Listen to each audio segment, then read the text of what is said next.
لا حول ولا قوة إلا بالله العلي العظيم حسبنا الله ونعم الوكيل نعم المولى ونعم النصير الحمد لله رب العالمين والعاقبة للمتقين والجنة للمؤمنين والنار للمشركين والكافرين والملحدين ثم الصلاة والسلام والتحية والإكرام على أشرف الأنبياء والمرسلين خاتم النبيين شفيع المذنبين أبي القاسم المصطفى محمد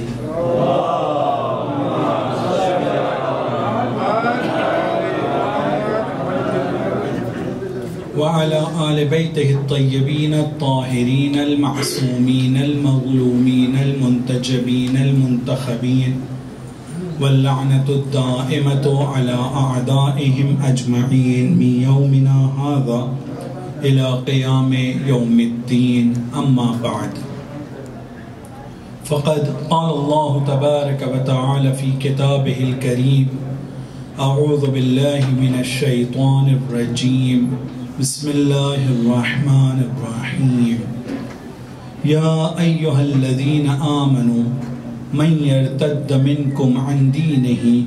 فسوف يأتي الله بقوم يحبهم ويحبونهم أذلة على المؤمنين أعزة على الكافرين يجاهدون في سبيل الله ولا يخافون لومة لائم ذلك فضل الله يؤتيه من يشاء والله واسع عليم صدق الله العلي العظيم ایک صلوات کا ساتھ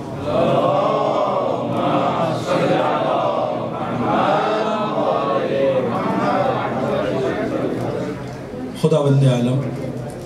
قرآن مجید میں ارشاد فرماتا ہے اے ایمان لانے والوں من یرتد منکم تم میں سے جو بھی مرتد ہو جائے گا عن دینہ اپنے دین سے جو کوئی بھی اپنے دین پر عمل نہیں کرے گا جو کوئی بھی اپنے دین پر باقی نہیں رہے گا تو کوئی بات نہیں فسوف یأتی اللہ بقوم خداوند عالم اس کے بدلے ایک قوم کو لے کر آئے گا ان لوگوں کے مقابلے میں کہ جو دین سے مرتد ہو گئے ہیں اللہ کی مدد نہیں کر رہے ہیں دین خدا کی مدد نہیں کر رہے ہیں خداوند عالم ان کے بدلے میں ایک قوم کو لے کر آئے گا جس قوم میں کچھ خاصیت پائی جاتی ہے جس کو خدا یہاں ذکر کر رہا ہے ان کی کچھ کوالٹیز کو ذکر کر رہا ہے یحبہم یہ وہ لوگ ہوں گے جن سے خدا محبت کرے گا ویحبونہ یہ وہ لوگ ہوں گے جو اپنے خدا سے محبت کریں گے یہ وہ لوگ ہوں گے کہ جب مومنین ایک دوسرے سے جب مومنین سے ملیں گے تو مومنوں کے سامنے خاکسار ذلیل متواضع ہوں گے جھکے ہوئے ہوں گے مومنوں سے اکڑ کر نہیں ملیں گے اعزت علی الکافرین لیکن ہاں جب کافروں کے سامنے جائیں گے جو خدا کو نہیں مانتے ہیں جب ان کے سامنے جائیں گے تو پھر یہ عزت اور صلابت کے ساتھ ملیں گے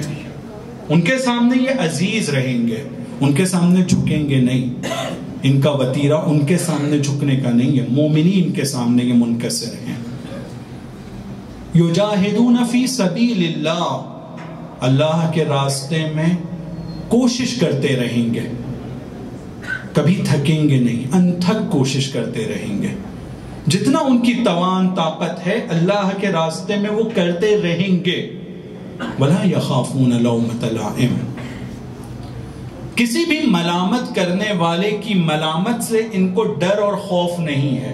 انہیں اس کی پرواہ ہی نہیں ہے کہ وہ کیا کہتا ہے اور کیا نہیں کہتا ہے ان کے لیے مقصد خدا کے راستے پر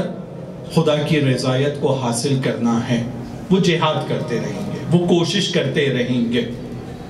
یہ اللہ کا فضل ہے اللہ جس کو چاہتا ہے عطا کرتا ہے بے شک اللہ بہت زیادہ بخشش کرنے والا اور جانکار ہے اس آیت کی روشنی میں نے موضوع قرار دیا تھا حسینیت دور حاضر میں، آج کے زمانے میں اگر میں فرش ازا پر آتا ہوں، میرے ایک سینئر نے مجھے اس نقطے کی طرف متوجہ کیا اور بہت ہی قیمتی نقطہ ہے۔ ارشاد فرماتے ہیں کہ ہم لوگ جو فرش ازا پر آتے ہیں، یہ امام حسین کا ایک فیض عام ہے۔ امام حسین کی طرف سے ایک ہم کو بخشش مل رہی ہے کہ ہم ان کے فرش ازا پر آ سک رہے ہیں۔ یہ ہر ایک کی قسمت میں نہیں ہے، ہر ایک کو یہ نصیب نہیں ہوتا ہے۔ دنیا میں بہت سے لوگ ہیں جن کو یہ بھی نصیب نہیں ہوا ہے۔ فیض عام ہے یہ سب کو، یعنی امام حسین نے یہ والا دروازہ سب کے لیے کھول رکھا ہے، اور ہم کو بھی اس میں سے ایک موقع دیا ہے کہ ہم بھی یہاں پر آ سکیں اور اس فیض سے فائدہ اٹھا سکیں۔ لیکن یہاں پر آنے کے بعد ہم لوگوں کی امام حسین سے یہ طلب ہونا چاہیے، یہ درخواست ہونا چاہیے کہ آپ کا یہ فیض عام کے فرش ازا پر سب آئیں، یہ تو ہے، لیکن ہمیں آپ کے فیض خاص کی ضرورت ہے۔ میں آیا تھا یہاں صرف عنوان عزادار کو لے کر، اب مجھے یہاں سے نکلوائیے ذمہ دار بنا کر، میں یہاں سے اب ذمہ دار بن کر نکلوں۔ فیض عام کے ایک بندہ آتا ہے، ماتم کرتا ہے، گریہ کرتا ہے، اس کے بارے میں خدا اس کو بہتر اجر عطا کرے گا، لیکن جب ایک عزادار آیا تو اب وہ ذمہ دار ہو جائے۔ اسی لیے ہم بار بار کہہ رہے ہیں، ہم لوگوں میں یہ گفتگو ہوتی رہی ہے کہ عزادار یعنی ذمہ دار، یعنی امام حسین کے فیض خاص کا حامل، وہ امام حسین سے، ان کے لطف و کرم سے اور ان کے وسیلے سے خدا سے بھی ان چیزوں کو حاصل کرنے کی کوشش کرے گا اور اپنی ذمہ داریوں کو سمجھنے کی کوشش کرے گا، جس کے ذریعے سے وہ خدا کی مدد کر سکے، دین کی مدد کر سکے۔ تو کل ہم لوگوں نے یہ ذکر کیا کل تک کہ خداوند عالم قرآن مجید میں ہم لوگوں کو مختلف جگہوں پر ہماری ذمہ داریوں کی طرف متوجہ کرتا ہے، لیکن ان ذمہ داریوں کی طرف متوجہ کرنے کے لیے جو قرآن میں اس نے متوجہ کیا ہے، فرش ازا ایک وہ جگہ ہے، حسینیہ، امام باڑہ، مسجدیں جہاں امام حسین کا تذکرہ ہوتا ہے، یہ وہ جگہ ہے جو قرآن کی ان آیتوں کو اور قرآن کی ان سبق آموز باتوں کو، جو پورا قرآن اسی طرح سے، لیکن خاص طور پہ میں ابھی امداد الہی کی طرف اشارہ کر رہا ہوں، خدا کے وعدوں کی طرف اشارہ کرنا چاہتا ہوں، اور جامعے میں، سماج میں امید کے بارے میں گفتگو کرنا چاہتا ہوں۔ یہ جو قرآن کے درس ہیں، یہ جو قرآن میں بیان کیا گیا ہے، آج کے زمانے میں ایک حسینی کی ذمہ داری ہے کہ وہ اپنے سماج میں خدا کے وعدوں کا تذکرہ کرے کہ خدا نے ہم سے کیا کیا وعدے کیا ہے۔ یقیناً اس سے پہلے یہ گفتگو ہوگی کہ خدا اپنے وعدے میں جھوٹا نہیں ہے، خدا قدرت اور طاقت والا ہے، اپنے تمام وعدوں کو وہ پورا کرے گا۔ اور پھر ہم سب کی ذمہ داری ہے، ایک حسینی کی ذمہ داری ہے کہ آج کے سماج میں خدا کی غیبی امداد کے بارے میں ضرور گفتگو کریں، امید دلانا، اور وہ ایسی امید نہیں ہے جو جھوٹی امید ہے، بلکہ اس امید کی بات ہو رہی ہے جو خدا کر چکا ہے اور جو خدا کی سنت میں ہے، اور خدا وعدہ کرتا ہے کچھ شرائط کے ساتھ میں کہ اگر یہ مہیا ہوں گی تو پھر میں یہ کام کروں گا۔ ہمیں وہ امید اپنے جامعے میں انجیکٹ کرنے کی ضرورت ہے، جامعے کو بتانے کی ضرورت ہے کہ خداوند عالم ایک ایسی ذات ہے کہ جو طاقتور ہے، اس کے علاوہ کوئی قدرت و طاقت ہے ہی نہیں۔ ہمیں کسی سے ڈرنے کی ضرورت نہیں ہے، کسی کا خوف کھانے کی ضرورت نہیں ہے۔ ہر زمانے میں مشکلات ہر قوموں کو آتی رہی ہیں،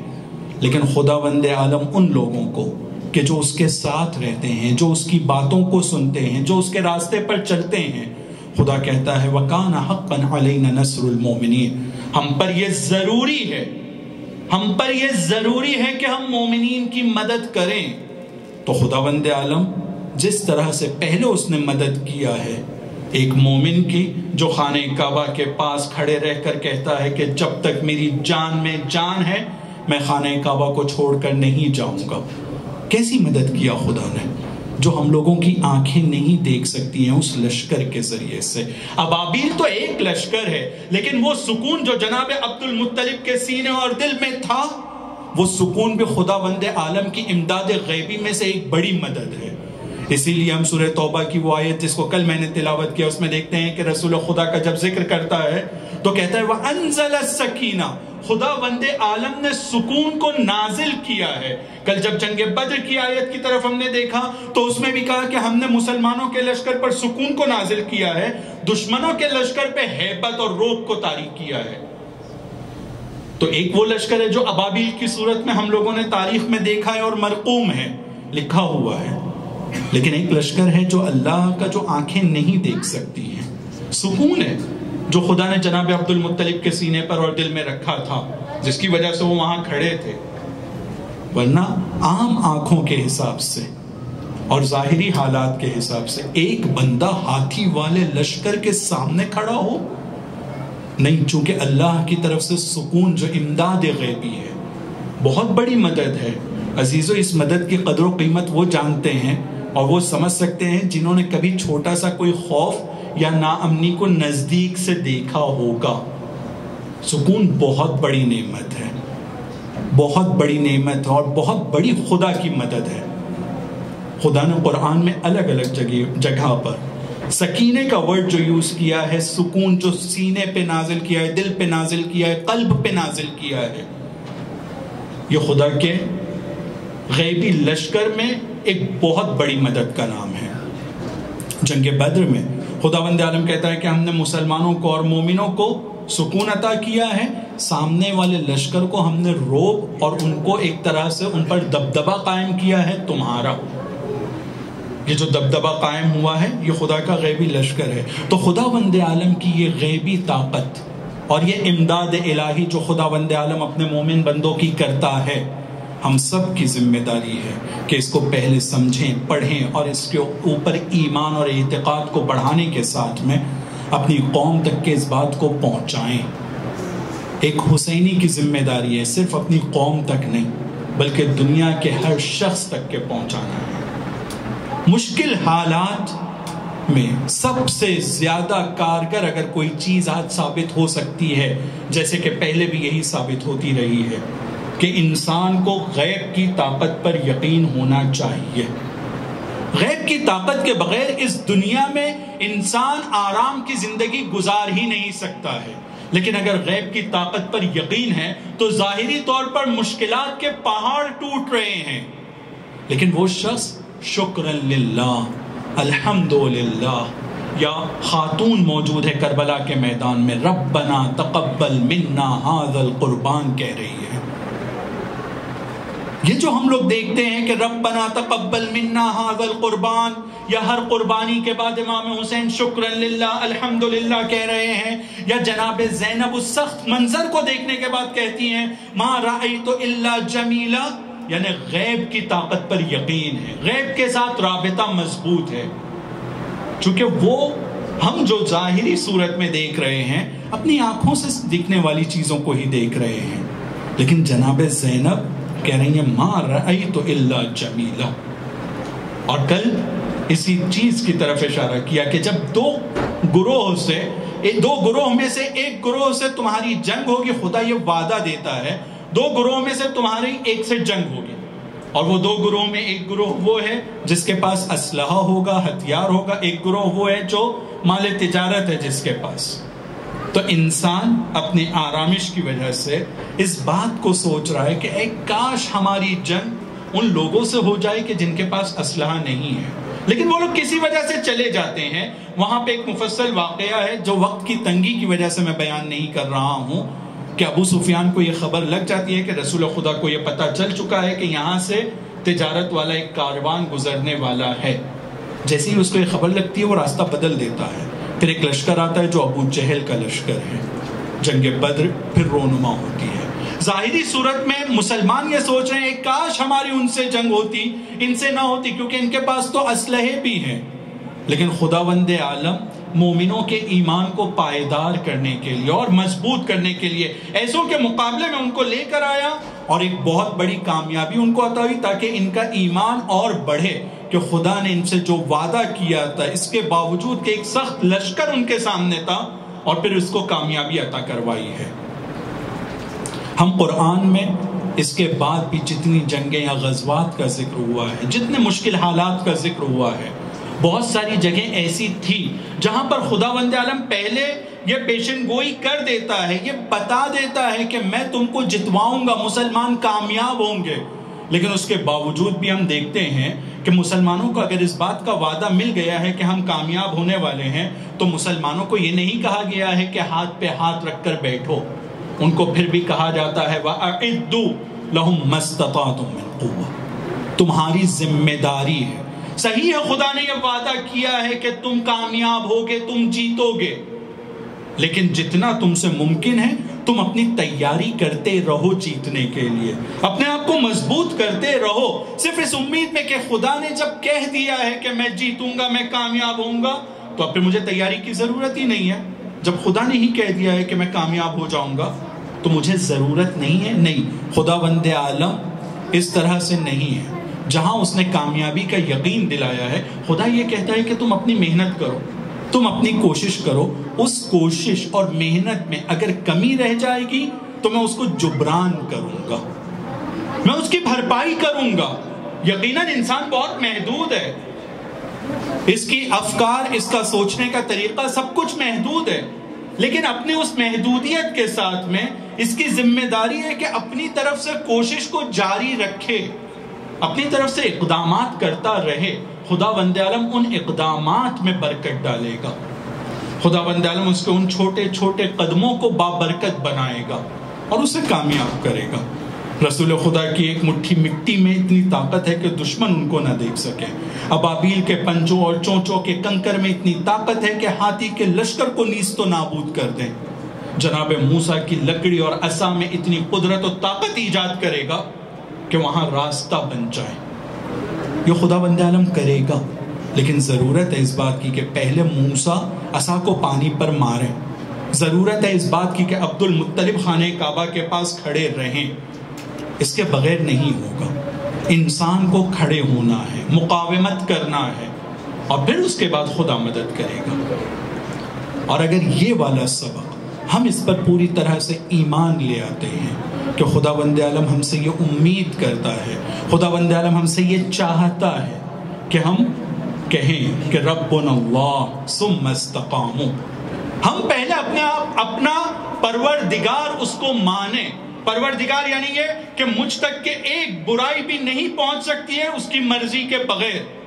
اور مجھ تک کہ دنیا کی ایک اچھائی بھی نہیں پہنچ سکتی ہے اس کی مرضی کے بغیر.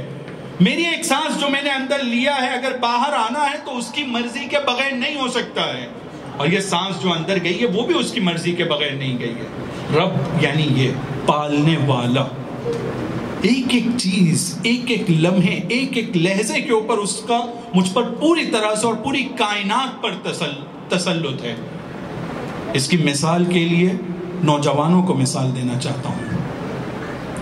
صرف سمجھنے کے لیے. مثال کے طور پر میں اپنے چھوٹے بھائیوں سے ریکویسٹ کروں گا کہ اپنے ذہن میں ایک لال کلر کا پھول بنائیں. لال کلر کا گلاب کا روز کا پھول آیا؟ ایک صلوات پڑھنے پر محمد و آل محمد.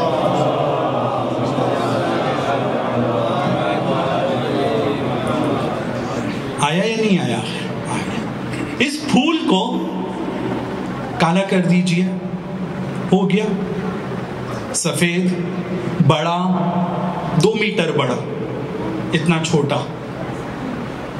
کتنی آسانی سے ہو رہا ہے نا یہ سب کچھ، کہ میں پھول کو اپنے ذہن میں بھی لا رہا ہوں، اس کے رنگ کو بھی بدل رہا ہوں، اس کو بڑا بھی کر پا رہا ہوں، اس کو چھوٹا بھی کر پا رہا ہوں. اور جب میں اتنی دیر آپ سے بات کر رہا تھا تو چونکہ آپ کی توجہ میری طرف آ گئی تھی تو وہ پھول آپ کے دماغ سے کیا تھا. جیسے ہی توجہ ہٹی وہ پھول ہمارے ذہن سے چلا گیا. ہمارا رابطہ ہمارے خدا کے ساتھ ایسا ہے، ہم جب تک زندہ ہیں، ہم سانس لے رہے ہیں، ہم زندہ ہیں، ہم چل رہے ہیں، ہم پھر رہے ہیں، ہم بات کر رہے ہیں، ہم دیکھ رہے ہیں، جو کچھ بھی ہم کر پا رہے ہیں یہ اس کے ارادے کی وجہ سے ہے. جیسے ہی اس کے ارادے سے ہم ہٹیں گے ہم باقی ہی نہیں رہیں گے، ہمارا وجود ہی نہیں ہے. اور اسی لیے خداوند عالم یہ کہتا ہے اذا اراد اللہ شیئا ان یقول له کن فیکون. خدا جس چیز کا ارادہ کرتا ہے، جیسے ہم نے پھول کا ارادہ کیا وجود میں آ گیا، ہم نے سوچا کالا ہو جائے کالا ہو گیا، سفید سفید ہو گیا، جس کلر میں نے چاہا ویسا ہو گیا، جس سائز میں نے اس کو کرنا چاہا ویسا ہو گیا۔ میں اپنے ذہن میں جتنی آسانی سے ایک چیز کو وجود میں لاتا ہوں، مٹا دیتا ہوں، بناتا ہوں، ختم کر دیتا ہوں، چھوٹا کرتا ہوں، بڑا کرتا ہوں، اس کو کلرفل کرتا ہوں، بلیک اینڈ وائٹ کرتا ہوں، جتنی آسانی سے، خداوند عالم کے لیے یہ سمجھنے کے لیے کہہ رہا ہوں، خداوند عالم کی پوری کائنات ایسی ہے، وہ جس چیز کے لیے جیسا ارادہ کرے گا، جو چاہے گا وہ کر سکتا ہے، لیکن ہم سے وہ یہ چاہتا ہے کہ جب اس نے ہم کو کچھ طاقت اور کچھ اختیار دیا ہے تو ہم بھی اس بات کا ارادہ کریں کہ ہم خدا کے راستے پر چلنا چاہتے ہیں، ہمیں بھی خدا کے راستے پر چلنا ہے۔ اسی لیے قرآن میں خداوند عالم کہتا ہے ان اللہ لا یغیر ما بقوم حتی یغیر ما بانفسہم، خداوند عالم اس قوم کی حالت نہیں بدلتا ہے اور نہیں بدلے گا جو قوم خود اپنی حالت نہ بدلے۔ پھر ایک سوال پیدا ہوتا ہے کہ تھوڑی دیر پہلے تک کے تو آپ یہ کہہ رہے تھے کہ خدا جو چاہے گا وہ کرے گا، خدا جیسے چاہے گا وہ کرے گا، اور دوسری طرف خدا کہتا ہے کہ خدا اس قوم کی حالت نہیں بدلتا ہے جو خود اپنی حالت نہ بدلے۔ تو ان دونوں میں ایک طرح سے ٹکراؤ دکھتا ہے کہ اگر ہم کو ہی اپنی حالت بدلنا ہے اور پھر خدا آ کر کہتا ہے کہ میں تمہاری حالت بدل دوں گا، تو اگر میں اپنی حالت بدل چکا ہوں تو پھر تحصیل حاصل ہے، اور تحصیل حاصل یہ ہم سب طالب علم جانتے ہیں کہ اس کے بارے میں جو گفتگو ہوتی ہے، تحصیل حاصل مذموم ہے، نہیں ہو سکتا ہے یہ، چونکہ ایک چیز حاصل ہو چکی ہے پھر اس کو حاصل کرنے کی بات ہو رہی ہے۔ خدا کہہ رہا ہے کہ اس وقت تک کہ اس قوم کی حالت نہیں بدلوں گا جب تک کہ وہ خود اپنی حالت کو نہ بدلے۔ تو یہاں پر مفسرین نے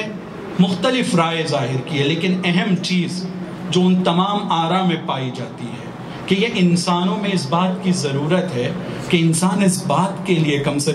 سے کم تیار ہو جائے کہ اس کو اپنی حالت بدلنا ہے۔ جس وقت اس یہ ارادہ کر لے گا، جس وقت وہ یہ سوچ لے گا کہ مجھے اپنی حالت بدلنا ہے، اور اپنی توان کے اعتبار سے، اپنی طاقت کے اعتبار سے، اپنے امکانات کے اعتبار سے جب وہ قدم اٹھانے کی کوشش کرے گا تو خدا بند عالم اس کے خلوص کو دیکھتے ہوئے، اس کی کوشش کو دیکھتے ہوئے ارشاد فرماتا ہے جو کوئی بھی ہمارے راستے میں قدم اٹھائے گا وَمَنْ جَاهَدَ فِينَا لَنَهْدِيَنَّهُمْ سُبُلَنَا، ہم ان کے لیے اپنے راستوں کو آسان کریں گے، ہم ہدایت کریں گے راستوں کی طرف، ہم ان کو لے کر آئیں گے۔ لیکن ضرورت ہے اس بات کی کہ پہلے اس بات کی کوشش کی جائے کہ ہمیں اپنی حالت کو بدلنا ہے۔ جب ہم اپنی حالت کو بدلنے کا ارادہ کریں گے تو خدا مدد کرے گا ہماری حالت کو بدلنے میں۔ اور ہماری حالت میں سب سے اہم چیز جو آج ہمیں بدلنے کی بہت زیادہ ضرورت ہے، دو کانسیپٹ کی طرف اشارہ کرنا چاہوں گا۔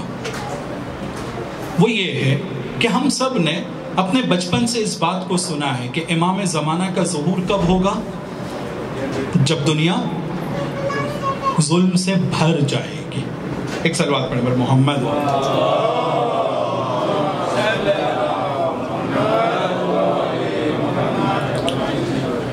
جب دنیا ظلم سے بھر جائے گی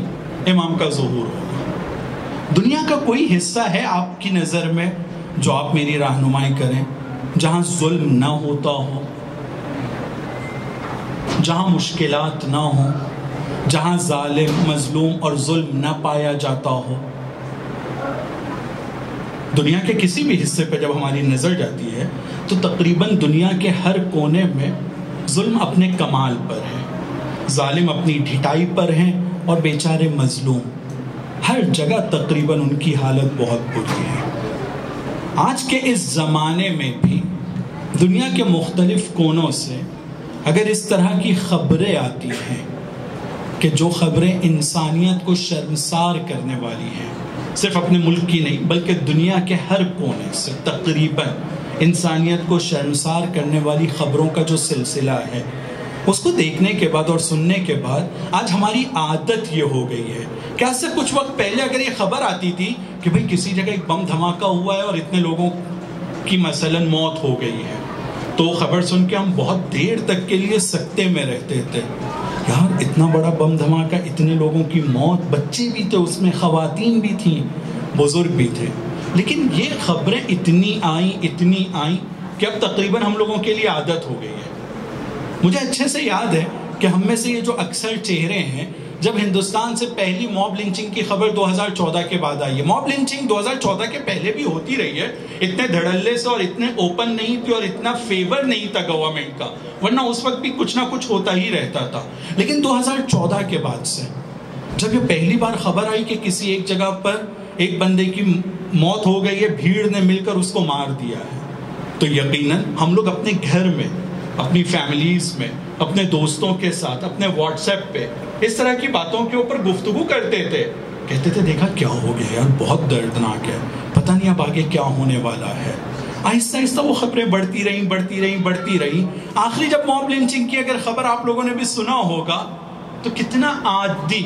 کتنا معمولی پھر ہم لوگوں کی برخورد ہو جاتی ہے اس طرح کے حالات کے ساتھ میں، یعنی ہم لوگوں نے ظلم کو اپنے لیے عادت بنا لیا ہے، یعنی اب ہمارے لیے معمولی ہو گیا ہے، اور یہ سب کے ساتھ ہوتا ہے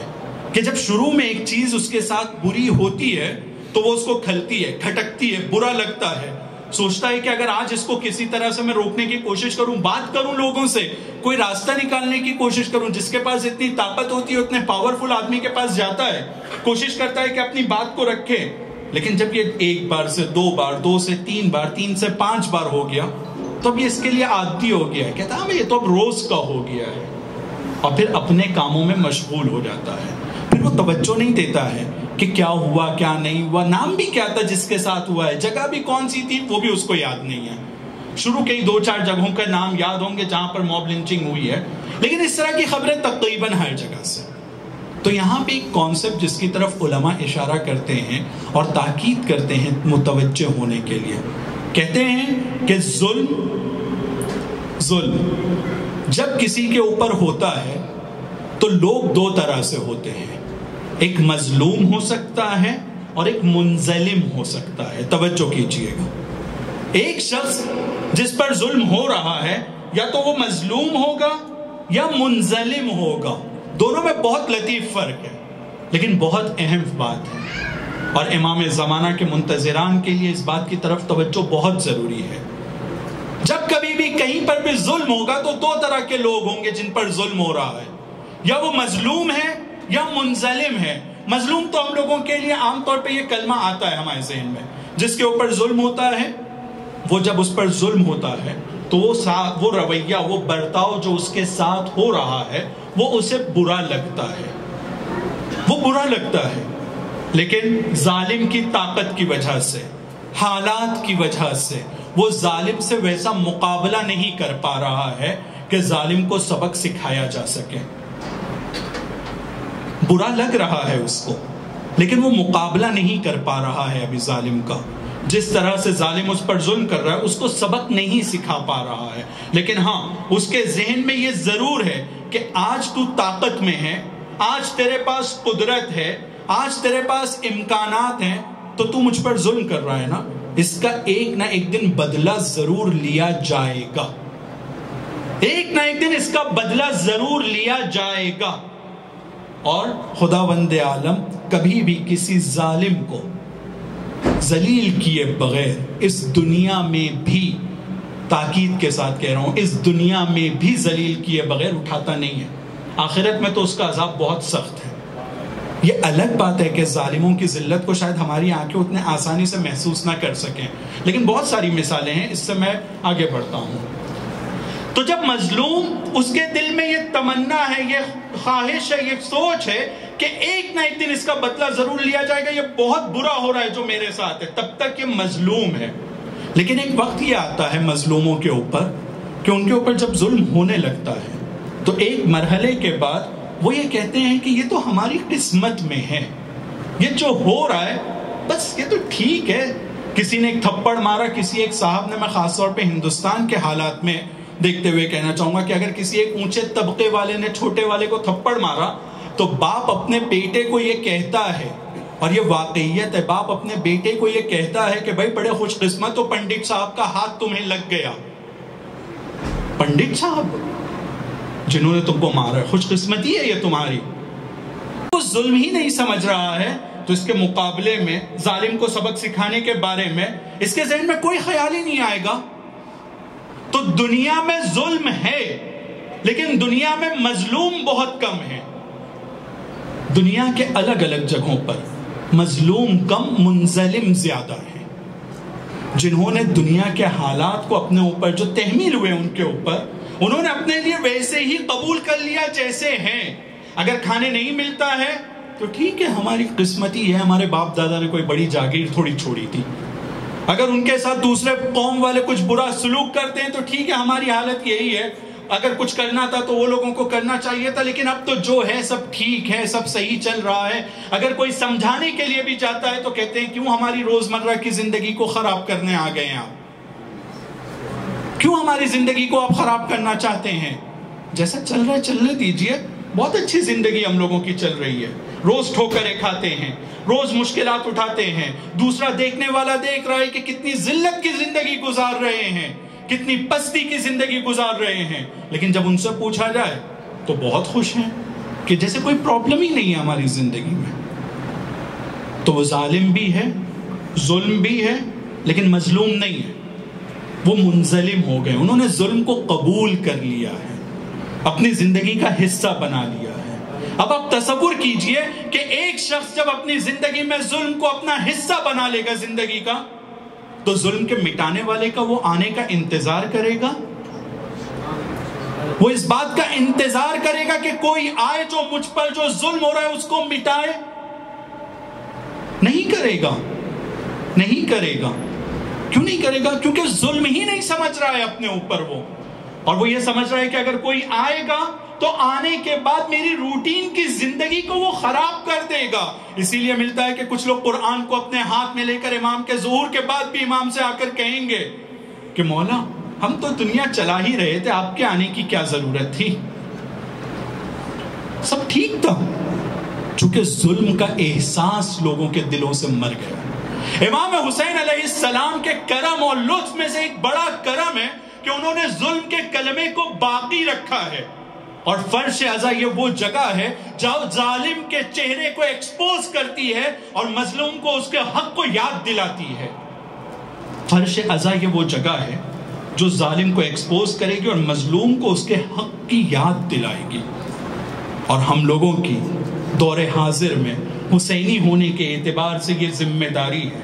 کہ ہم ظالم کو بھی پہچانوائیں اور مظلوم کو اس کے حق کی طرف متوجہ کروائیں.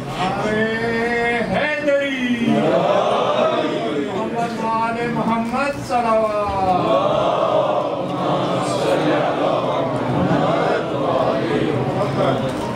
اور جب تک کہ ہم منظلم کو مظلوم نہیں بنا پائیں گے تو اس بات کی طرف متوجہ ہو جائیں کہ اگر ہم اس کام کو، میں خاص طور پہ پہلے اپنے لیے کہہ رہا ہوں، اگر ہم اس کام کو نہیں کریں گے تو ایسا تو نہیں ہے کہ ہمارے کم کاری کی وجہ سے، ہمارے ترک فعل کی وجہ سے امام زمانہ کا ظہور اور لیٹ ہوتا جائے گا. خدا بند عالم نے وہ مقدر کر رکھا ہے. ہمارے بدلے قوم آئے گی جو ظالم کو ایکسپوز کرے گی، مظلوم کو بیدار کرے گی اور سب کو منجی کا منتظر بنائے گی. وہ انتظار کریں گے اور پھر جب امام کہیں گے الا یا اہل العالم ان جدی الحسین قد قتل عطشانا، تو دنیا کے ہر کونے سے لبیک کی آواز بلند ہوگی. ہر انسان ان کی طرف جائے گا اور ان کی مدد کے لیے جائے گا کیونکہ ان کا انتظار کر رہا تھا. جتنا ہم ظلم کے احساس کو اور مظلوم کے دل میں ظلم کے احساس کو جتنا بیدار کریں گے اتنا ہم امام زمانہ کے ظہور کا زمینہ فراہم کریں گے. کیونکہ جتنا بیدار ہوگا ایک انسان اتنا زیادہ وہ منجی کا انتظار کرے گا. کیونکہ واقعاً ہر جہت سے ظلم اتنا زیادہ ہو چکا ہے کہ عام انسانوں کے بس میں نہیں ہے اب اس ظلم کو ختم کرنا. ایک خدائی طاقت کی ضرورت ہے جو آئے اور اس کو ختم کرے. ہم بہت جکڑ چکے ہیں ہر اعتبار سے، ہر ایسپیکٹ سے ہم ظلم کے اندر جکڑے ہوئے ہیں، چاہے وہ معاشی ایسپیکٹ ہو، اقتصادی ایسپیکٹ ہو، سیاسی ہو، فرہنگی کلچرل ہو، ہماری پڑھائی لکھائی کا ہو، ہماری زندگی کا اور ہمارے بچوں کی تربیت کا مسئلہ ہو. ہر اعتبار سے ہم جکڑے ہوئے ہیں. ہر اعتبار سے ہم مشکل میں ہیں، لیکن تمام اسپیکٹس ہمارے لیے اب معمولی ہو چکے ہیں۔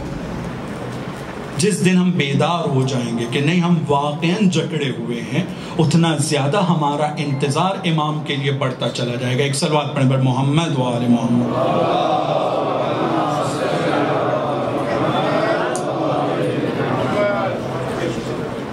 اسی بات کو نظر میں رکھتے ہوئے کہ جتنا احساس بڑھے گا ہمارا ظلم کے لیے، اتنا زیادہ ہم اپنی ذمہ داری کے لیے پیش قدم اور ثابت قدم رہیں گے۔ اسی بات کو اگر ہم دیکھیں تو اس سے پہلے بھی ذکر کر چکا ہوں کہ کربلا کے میدان میں خاص طور پہ جناب حر اور جناب زہیر، ایسے تمام شہداء، تمام اصحاب حسینی علیہ السلام، یہ ہم لوگوں کے لیے نمونہ عمل ہے۔ یا جناب وہب کلبی ہوں، جناب بریر ہوں، جناب مسلم ابن اوسجہ ہوں، جس کا بھی آپ نام لیں، جتنی ان کی تاریخ موجود ہے اور جتنا ان کی شخصیت کے بارے میں ذکر ملتا ہے، یہ سب سبق آموز ہے۔ لیکن جناب زہیر، جناب حر، یہ ان شخصیتوں میں سے ہیں جن کا تذکرہ نسبتاً زیادہ ملتا ہے کربلا کے میدان میں۔ اور چونکہ یہ وہ شخصیتیں ہیں جو کم سے کم میں اپنے لیے کہہ سکتا ہوں کہ اس راستے پر جس پر ابھی ہم ہیں یا میں، کہ بہت گناہوں والا راستہ، معرفت سے دور والا راستہ، امام حسین علیہ السلام کی بنسبت اپنے آپ کو بہت نزدیک نہ محسوس کرنے والا، جو جناب زہیر ایک زمانے تک کے کر رہے تھے، الگ الگ منزل پہ امام حسین کے ساتھ ہیں، لیکن منزل پہ اپنے خیمے کو دور لگاتے تھے تاکہ امام حسین سے ملاقات نہ ہو سکے، گفتگو ہی نہ ہو۔ لیکن جس وقت امام حسین سے ملاقات ہوتی ہے اور امام حسین علیہ السلام سے جو گفتگو ہوتی ہے، تاریخ میں بہت صراحت سے نہیں ہے، لیکن جو بھی گفتگو ہوتی ہے، اس گفتگو کا اثر یہ تھا کہ جناب زہیر پلٹ کر یہ کہتے ہیں شب عاشور کہ اگر مجھے 1000 مرتبہ مارا جائے، زندہ کیا جائے، پھر مارا جائے، زندہ کیا جائے، اور اس طرح سے 1000 مرتبہ، اور اس کے بعد اگر کہا جائے کہ میرے امام کو میری نصرت کی ضرورت ہے، تو پھر بھی میں اپنی جان کو فدا کرنے کے لیے تیار رہوں گا۔ کیوں؟ کیونکہ زہیر کو یہ احساس ہو گیا ہے کہ امام کی تنہائی ایک بہت بڑا ظلم ہے۔ امام کا تنہا ہونا، وہ بھی غربت میں، اس عالم میں امام کا تنہا ہونا، یہ ایک ظلم ہے، اور ہم مظلوم کے ساتھ ہیں، ہم ایک غریب کے ساتھ ہیں۔ وہ ہمارا امام ہے، میں اس کو اکیلا نہیں چھوڑوں گا، اس کو جب نصرت کی ضرورت ہوگی، جب بھی نصرت کی ضرورت ہوگی، چاہے جتنی ہی سختی کیوں نہ اٹھانا پڑے، مجھے وہ سختی اٹھانا قبول ہے اور خوشی سے قبول ہے۔ یہ جناب زہیر کے جملے ہیں، جو ایک بہت بامعرفت شخص ہے، لیکن کربلا کے میدان میں چاہے بچوں کی طرف دیکھا جائے، نوجوانوں کی طرف دیکھا جائے، جوانوں کی طرف دیکھا جائے، سب تقریباً اسی طرح کی بات کر رہے ہیں۔ ایک نوجوان ہے، امام حسین کی خدمت میں آتا ہے، آنے کے بعد کہتا ہے مولا، چچا جان، مجھے مقتل میں جانے کی اجازت دیجیے۔ امام تھے، امام نے پوچھا کہ موت کیسی ہے تمہاری نظر میں، کیسی لگتی ہے موت تمہیں؟ کہا احلی من العسل، شہد سے زیادہ میٹھی۔ جو چیز ہماری زندگی میں ہم اپنے گریبان میں جھانک کر دیکھیں، جس سے بہت ڈر لگتا ہے، بہت ڈر لگتا ہے، لیکن ایک 13 سال کا نوجوان کہتا ہے احلی من العسل۔ کیا جہان بینی ہے، کیا دنیا کو دیکھنے کا طریقہ ہے، کتنا فرق ہے۔ تو وہ کہہ رہے ہیں کہ احلی من العسل۔ کیوں؟ کیونکہ یہ موت کو وہ اپنی زندگی کا اختتام نہیں، بلکہ خدا کے اس وعدے کا مصداق دیکھ رہے ہیں، فَاذْكُرُونِي أَذْكُرْكُمْ، تم مجھے یاد رکھو، میں تمہیں یاد رکھوں گا، تم میرا ذکر کرو، میں تمہارا ذکر کروں گا۔ ہاں عزادارو، آج 7ویں محرم بھی آ چکی، آہستہ آہستہ یا نہیں بہت تیزی سے جن دنوں کا ہم انتظار کر رہے تھے، فرش عزا کا، امام حسین کا، امام حسین کے اصحاب کے تذکرے کا، وہ ایک ایک کر کے گزرتے رہے اور آج 7ویں منزل بھی گزر رہی ہے اور بہت تیزی سے گزر رہی ہے. لیکن اس 7ویں منزل میں عموماً جہاں جناب قاسم کا تذکرہ کیا جاتا ہے، میں ضروری سمجھتا ہوں کہ جناب قاسم کے بابا امام حسن کی ایک روایت سے اپنی بات کو شروع کروں اور پھر جناب قاسم کے بارے میں کچھ جملات آپ کی خدمت میں عرض کروں گا. امام حسن اپنی صلح کے ذریعے سے ہم لوگوں کے ہاں یہ مشہور ہے اور بے حق مشہور ہے کہ کربلا کا جو پورا واقعہ رونما ہوا ہے اور کربلا میں جو امام حسین کو اتنی بڑی جیت ملی ہے، تلوار پر جو خون کی جیت ہوئی ہے، امام حسن مجتبیٰ نے صلح نامے پر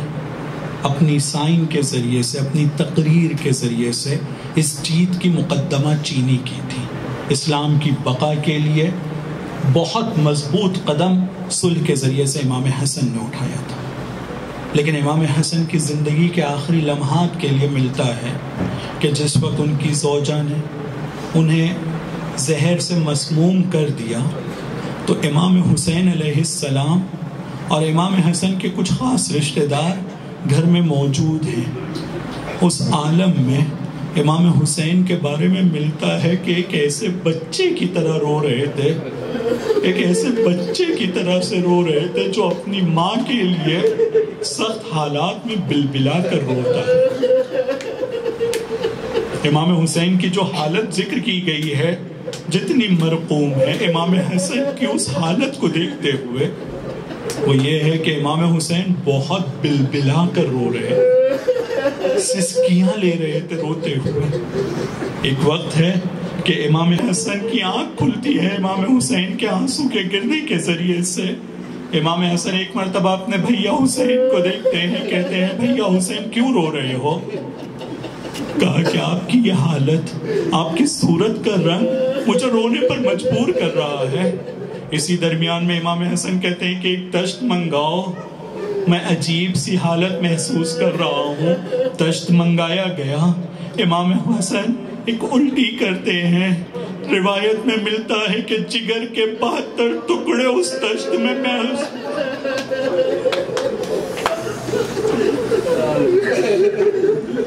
جیسے اس عالم کو دیکھا تو امام حسین کہتے ہیں ہاں یہ کیا دن میں دیکھ رہا ہوں، میرے بھائی کی کیا حالت دیکھ رہا ہوں. امام حسن کہتے ہیں لا یوم کیومک یا ابا عبداللہ، کربلا کے میدان میں جو تم پر مصیبت آئے گی یہ اس کے مقابلے میں کچھ بھی نہیں ہے. عزادارو آپ آمادہ ہو گئے کربلا کے تذکرے کے لیے. امام حسن مجتبیٰ کا یہ جملہ ہے، جناب قاسم کا بار بار اپنے چچا کے پاس آنا ہے اور آتے ہیں، چچا کسی بہانے انہیں واپس کر دیتے ہیں. ایک وقت جناب قاسم آتے ہیں، کہتے ہیں چچا جان جانے دیجئے. سوال پوچھا موت کیسی لگتی ہے؟ کہا اہلا من الاسل. پھر امام نے کوئی رن میں جانے کی اجازت نہ دی، واپس چلے گئے. ایک مرتبہ بہت ہی مایوسی کے عالم میں خیمے کے کونے میں بیٹھ جاتے ہیں. روایت دو طرح سے ملتی ہے، تاریخ دو طرح سے ملتی ہے. ایک ہے کہ جناب ام فروا آتی ہیں، دریافت کرتی ہیں کیا ہوا قاسم، کیوں اس طرح سے بیٹھے ہو؟ کہا کہ اماں جان صبح سے بار بار اپنے چچا کے پاس جا رہا ہوں اجازت مانگنے کے لیے، چچا اجازت نہیں دیتے ہیں. جناب ام فروا نے یاد دلایا. یا ایک مرتبہ یہ ملتا ہے کہ اسی عالم میں جناب قاسم انہیں اچانک یاد آتا ہے کہ جس وقت میرے بابا کے تش میں 72 ٹکڑے تھے، اس سے پہلے میرے بابا نے میرے بازو پر ایک تعویذ باندھا تھا اور کہا تھا کہ بیٹا اپنی زندگی میں جب سب سے سخت دن محسوس کرنا، مشکل والا دن محسوس کرنا تو اس تعویذ کو کھولنا. عزیزو یہاں جناب قاسم کی معرفت پر توجہ دیجئے کہ ایک 13 سال کا بچہ ہے، نوجوان ہے، اپنی زندگی میں سب سے سخت وقت وہ کیا دیکھ رہا ہے کہ اس کے چچا جو امام وقت ہیں وہ تنہا ہیں وہ غریب ہیں، نرغ آدھا میں چونکہ میرا چچا گھرا ہوا ہے، یہ میرے لیے سب سے سخت وقت ہے۔ عزادارو، بس جناب قاسم اور امام حسین کی ایک گفتگو کے ساتھ آگے بڑھتا ہوں۔ امام حسین کے پاس جناب قاسم آتے ہیں اور جنگ کے بارے میں، عاشور کے دن کے احوال کے بارے میں گفتگو کرتے ہیں، ایک کے بعد ایک کا نام لیتے جاتے ہیں، پوچھتے جاتے ہیں کہ فلانی کا کیا ہوگا؟ کہا وہ بھی شہید ہوگا۔ فلانی کا کیا ہوگا؟ وہ بھی شہید ہوں گے۔ جب ایک ایک کا نام لیا تو آگے بڑھ کے امام حسین کہتے ہیں، بیٹا بیٹا یہ بھی کہہ دوں کہ علی اصغر بھی شہید کیا جائے گا۔ بس عزادارو، اب یہ وہ قاسم ہیں، روز عاشور امام کے پاس وہ تعویذ لے کر آتے ہیں، تعویذ کو کھولا، امام حسن کے خط کو دیکھا، اپنی آنکھوں سے امام حسین نے لگایا، چوما، جناب قاسم کی طرف دیکھتے ہیں، کہتے ہیں کہ تم یہ صرف میرے بھائی کا خط نہیں لائے ہو بلکہ اپنی موت کا پروانہ لے کر آئے ہو۔ ہاں عزادارو، امام حسین نے جناب قاسم کو اپنے ہاتھوں سے تیار کیا ہے، گریبان کو چاک کیا ہے۔ روایت بہت مفصل ہے لیکن ایک نکتے کی طرف اشارہ کرنا چاہتا ہوں کہ صبح عاشور سے ظہر عاشور تک، ظہر عاشور سے عصر عاشور تک امام حسین پر بہت مصیبتیں آئی ہیں، ایک کے بعد ایک بڑی بڑی مصیبت آئی ہے، لیکن کچھ مصیبتیں کربلا میں ایسی تھیں کہ جو امام حسین پر دوسری مصیبتوں کے مقابلے میں بہت سخت تھی۔ مثلا ایک مصیبت پر کہتے ہیں کہ میری کمر ٹوٹ گئی ہے، ایک مصیبت پر کہتے ہیں کہ میری آنکھوں کا نور چلا گیا ہے، ایک مصیبت پر کہتے ہیں لیتکم فی یوم عاشورا جمیعا تنظرونی، اے کاش تم کربلا میں ہوتے، دیکھتے کہ میں اپنے بچے کے لیے کیسے پانی کا سوال کر رہا تھا، فَأَبَوْا أَن يَرْحَمُونِی، اور وہ لوگ کیسے انکار کر رہے تھے۔ اسی طرح سے ایک مصیبت ہے جناب قاسم کے رن میں جانے والی مصیبت۔ عزادارو، اس روایت پہ توجہ کیجئے گا، روایت میں ملتا ہے کہ جناب قاسم کو تیار کیا، اب جب گھوڑے پر سوار کرنا چاہتے ہیں تو اس سے پہلے ایک مرتبہ جناب قاسم کو اپنے گلے لگاتے ہیں۔ کم سے کم میں نے تاریخ میں نہیں دیکھا ہے، صرف جناب قاسم کے لیے ملتا ہے، اور وہ یہ کہ جب گلے لگایا تو چچا بھتیجے اتنا روئے کہ امام حسین بے ہوش ہو گئے تھے۔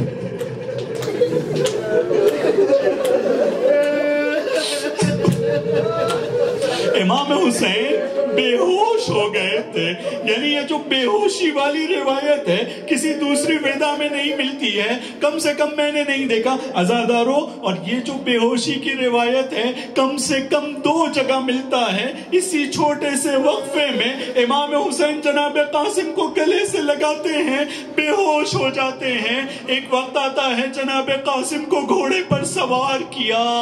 جب سوار کرتے ہیں تو جناب قاسم کا پیر سین تک کے نہیں پہنچ رہا تھا، کسی طرح سے جناب قاسم گھوڑے کو ہیل لگا کر جاتے ہیں، اور جب وہ جنگ کر رہے ہیں توجہ کیجئے گا، ایک مرتبہ سب نے مل کر حملہ کیا، اس حملے کے نتیجے میں جناب قاسم گھوڑے پر سنبھل نہ سکے، گھوڑے سے زمین کی طرف آنے لگے۔ تو یہاں بھی ایک روایت کا جملہ امام حسین اور جناب قاسم کے رابطے کو بتاتا ہے۔ جناب قاسم نے جیسے ہی آواز دیا چچا جان میری مدد کے لیے آئیے، تو روایت میں ملتا ہے ایک بھوکے شیر کی طرح امام حسین اس لشکر کی طرف جھپٹتے ہیں تاکہ قاسم کی حفاظت کی جا سکے، لیکن ہائے غضب ہو گیا امام حسین کو اس عالم میں دیکھ کر، دائیں طرف کے فوج، بائیں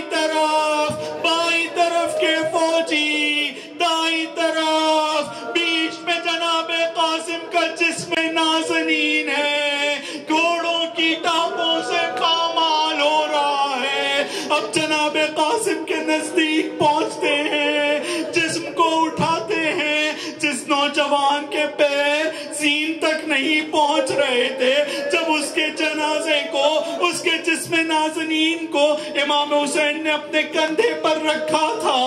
کندھے پر ان کی کمر کو رکھا تھا، تو پامال ہونے کی وجہ سے اتنا پھیل گیا تھا یہ جسم کہ اب پیر زمین پر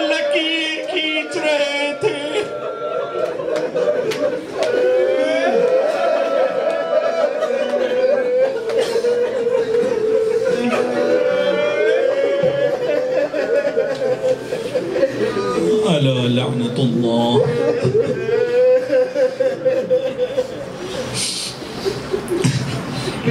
الا لعنت اللہ علی القوم الظالمین وسيعلم الذين ظلموا أي منقلب ينقلبون. خدایا ہمارے اس مختصر سے عمل کو قبول فرما. خدایا امام زمانہ کے ظہور میں تعجیل فرما. ہمیں ان کے اعوان و انصار مددگاروں میں اور ان کی رکاب میں شہادت کا درجہ نصیب فرما. ماتم حسین.